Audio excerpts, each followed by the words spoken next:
मौन रहो, अकेले रहो। श्री हित प्रेमानंद जी महाराज। व्यर्थ के संग का त्याग और नाम जप, व्यर्थ के बकवास करने वाले लोगों से मत मिलो और न ही उनकी तरफ देखो। तुम भी व्यर्थ का बकवाद मत करो।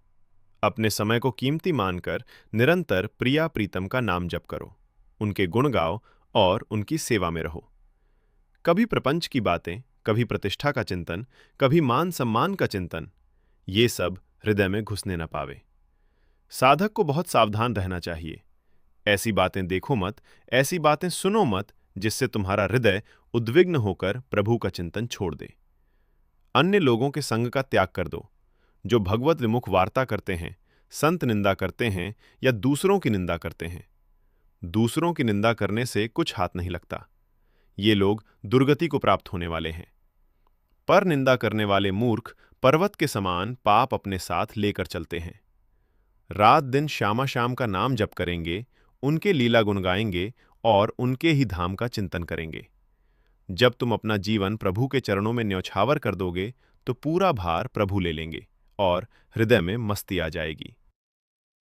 प्रतिकूलता में भगवान की कृपा का दर्शन जिसका दृढ़ विश्वास होता है, उसे हर समय भगवान की स्फूर्ति होती रहती है। भारी प्रतिकूलता में भी भगवान का सानिध्य अनुभव होता है। भक्त अनुकूलता में भगवान का दुलार देखता है, लेकिन प्रतिकूलता में उनकी विशेष कृपा देखता है। संसार के ये द्वंद्व भक्तों के हृदय में नहीं चुपते। जिन्हें नित्य संयोग का अनुभव होता है, उन्हें न तो आने की खुशी होती है और न जाने का शोक। जब तुम अपना जीवन समर्पित कर देते हो तो उनकी कृपा से सब विघ्न दूर हो जाते हैं। नहीं तो शोक, विषाद, दुख, क्लेश, कष्ट और भय सदैव सताते रहते हैं। इसी से डिप्रेशन होता है। बार बार का नकारात्मक चिंतन मानसिक स्तर को नष्ट कर देता है। जब तुम प्रभु को समर्पित हो जाते हो तो ये सब प्रवेश ही नहीं करते। एक अपार मस्ती बनी रहती है कि जो होगा प्रभु की इच्छा से होगा, और वे सदैव मंगल ही करते हैं। मन और बुद्धि का समर्पण, अपना सारा मन, सारी बुद्धि और प्रत्येक श्वास प्रभु को अर्पण कर दो। फिर देखो तुम निहाल हो जाओगे। श्वास कैसे अर्पित होती है? निरंतर राधा राधा नाम के जप से। बुद्धि कैसे अर्पित होती है? एकमात्र यह निश्चय कर लेने से कि भगवत सुख ही वास्तविक सुख है और जागतिक सुख केवल एक दलदल है। मन से केवल प्रभु का मनन करें। बार बार मन को संसार से हटाकर नाम, रूप और लीला में लगाएं।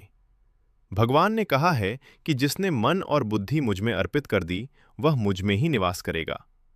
भगवान का आश्रय लेने वाले की पहचान है हर परिस्थिति में प्रसन्न रहना।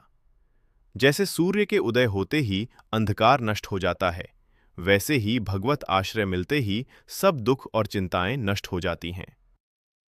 भक्तों की रक्षा। नरसी मेहता और कबीर दास जी की कथा, जब भजन करने वाले की तन्मयता बढ़ती है तो द्वेष करने वाले अपने आप पैदा हो जाते हैं। नरसी मेहता जी से जलने वालों ने संतों को उनके पास भेजा कि वे द्वारिका की हुंडी लिख दें। नरसी जी के पास कुछ नहीं था, पर उन्होंने ठाकुर जी पर भरोसा करके सांवल शाह सेठ के नाम हुंडी लिख दी। भगवान ने स्वयं सेठ और मुनीम बनकर संतों को स्वर्ण मुद्राएं चुकाईं। भगवान ने कहा कि जब तुमने मुझे सेठ बना ही दिया है तो अब कभी परवाह मत करना।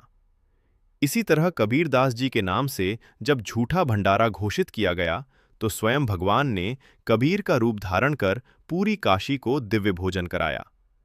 भगवान अपने भक्त का झंडा कभी झुकने नहीं देते। भगवान के मंगल विधान में सदा सुख ही सुख है। इस बात को मानकर प्रसन्न हो जाओ। पापों से मुक्ति और वर्तमान का महत्व साधना में मन की अवस्था देखी जाती है। यदि आपका मन भगवदाकार है, विचार और स्वप्न पवित्र हैं, तो आपकी साधना अच्छी हो रही है। बहुत लोग पूछते हैं कि हमसे पाप हो गए, क्या भगवान मिलेंगे? भगवान किसी के पूर्व जीवन को नहीं देखते, वे वर्तमान के भजन को देखते हैं। यदि आज आप सुधर गए हैं तो भगवान आपको साधु ही मानते हैं। नाम का उच्चारण करते ही अनंत जन्मों के पाप नष्ट हो जाते हैं। अपने पुराने घृणित जीवन को याद करके निराश मत हो। जैसे सुबह होते ही अंधेरा मिट जाता है, वैसे ही नाम से सब ठीक हो जाता है। भगवान से केवल उनका भजन मांगो। बाकी सांसारिक सुख तो ब्याज की तरह